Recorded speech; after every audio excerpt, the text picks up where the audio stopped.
Where are you? Where are you?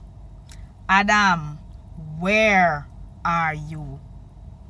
Remember, God placed Adam in the garden to do something. We never did just come here if you look pretty and so on, but we were placed there to do something. Now, Adam, why are you hiding? Now, God was not calling to find out Adam's location as how he calls us sometimes. Where are you? What are you doing? But he was checking on your awareness, your spiritual awareness, your purpose. Why are you not doing what I put you here on earth to do? Everybody got a calling to do something.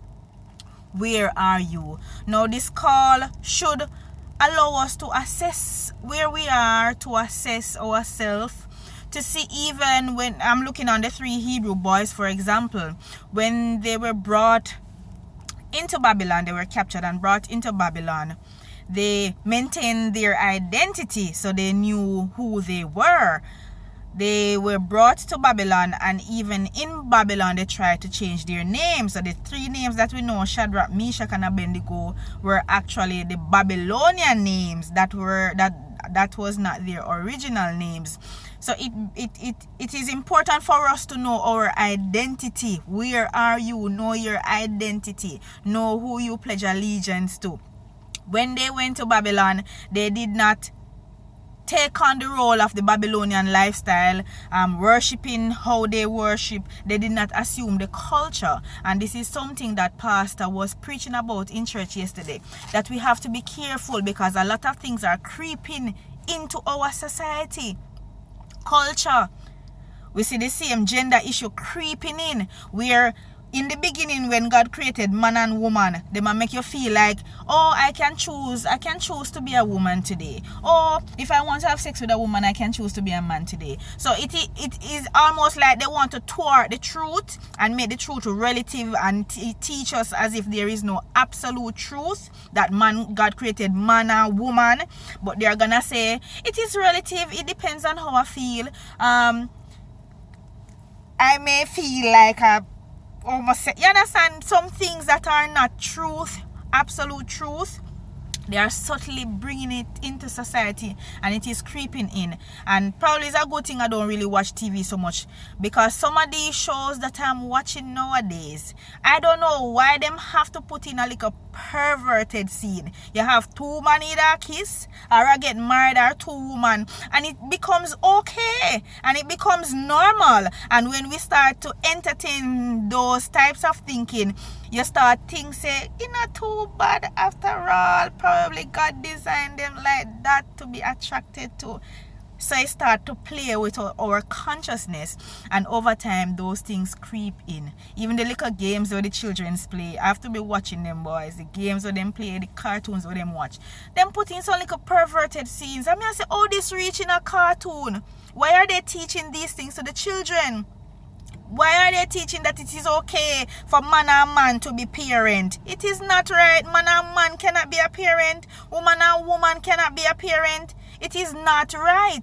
So there are certainly some things are creeping in. So if you don't know your identity and be able to stand out in a world that is changing, we're gonna lose focus.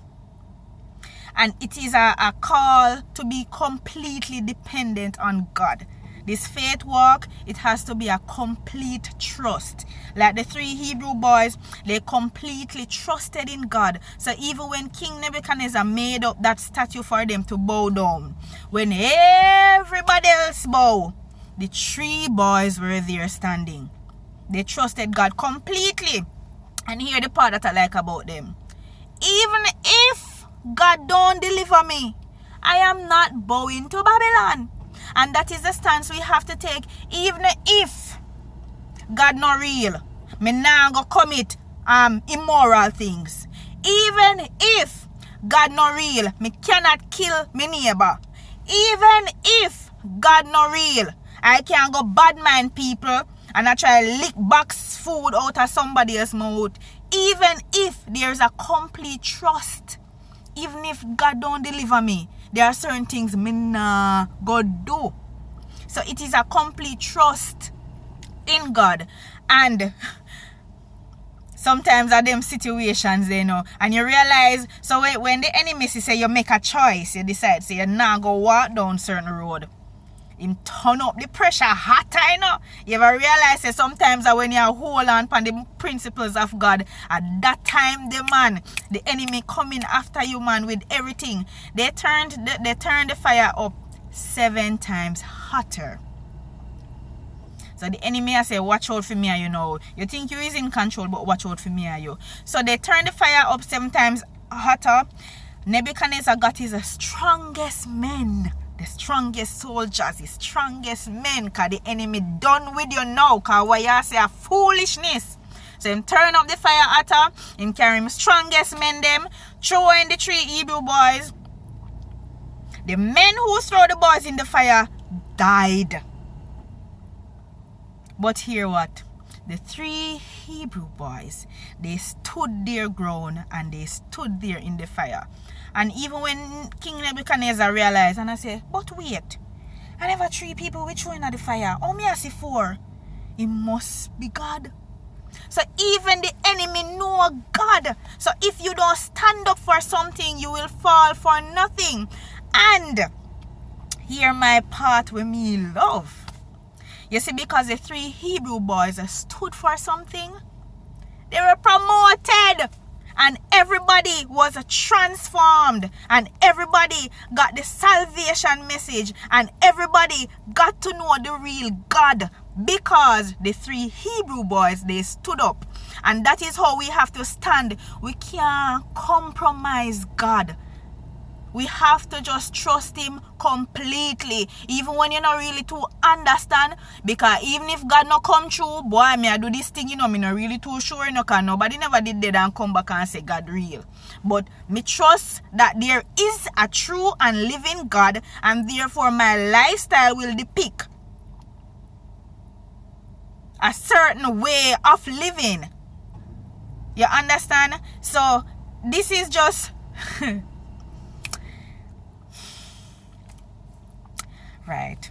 Just know your identity. Know where you are now. Know where God has placed in you, where he wants you to go, because it may just be because you step out, you have opened the door for others to follow. Because you, when somebody else say, but if that person I live that particular way, I can do it. Or you understand, you may just open the door for somebody else. So sometimes it is not about us, and it is a complete trusting in God. We have to completely be sold out. You have to pledge your allegiance. You can't be lukewarm. Is either you're hot or you're cold. Because if you're lukewarm, God will go spit you out. So you better you choose which side you are on. And just know that always at the end of the day, Goliath loses. Just know that at the end of the day, victory is ours. So whatever is in front of you right now, whatever obstacle you may be facing, as me always tell my friend, you have to break through your breakthrough. The devil now gonna make it easy for you. It's not gonna be a walkover. You're gonna be tested to see how strong you are or how weak you are. But you will never get more than you can bear. So we just have to remain steadfast. You have to choose your side and go fight your fight. This is not a playing ground. This is a battlefield. And you are seeing it more evident every day. Every day. And if you think it's a joke, we were doing some statistics in class on Saturday, and Pastor was reminding us over the years we are not seeing any movement with Christianity.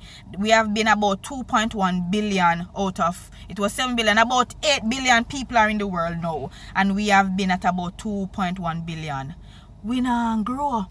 But the interesting thing is the second religion, the religion in second place, are the Muslims, and they are gradually increasing. And the projection that they have made is that by 2050, if we not sharpen up our gear and go out there, go start saving soul, the Muslims will overtake and overpower us and be at the number one position.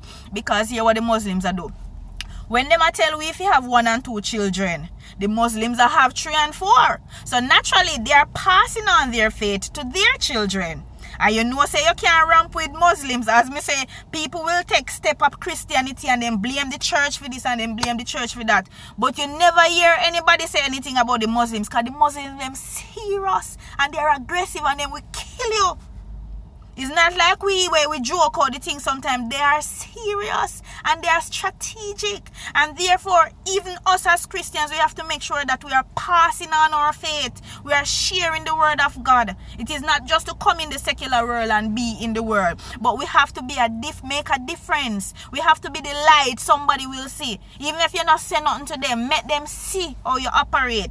Boy, the manager, they talk to her away, but me never see she retaliate, she was just humble and she just take it. No, man.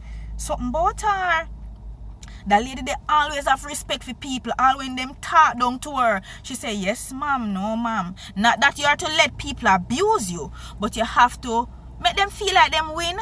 If you make peace reign sometime, you can be wrong. Take the wrong sometime to make peace reign. And those attitudes that portray being a disciple of God. Because just because of you behaving in that way, you can win somebody over. No, I don't really want, I have enough things to talk about, but let us know that wherever we go, keep your identity. So if you are taken from somewhere into Babylon, if you feel like your workplace is Babylon, if you feel like Jamaica is Babylon, wherever you feel is Babylon, maintain your identity. Keep your integrity. And you have to be sold out completely to who is your allegiance. You have to be completely sold out. And the final one is to know that we already have the victory. So just stand up and fight.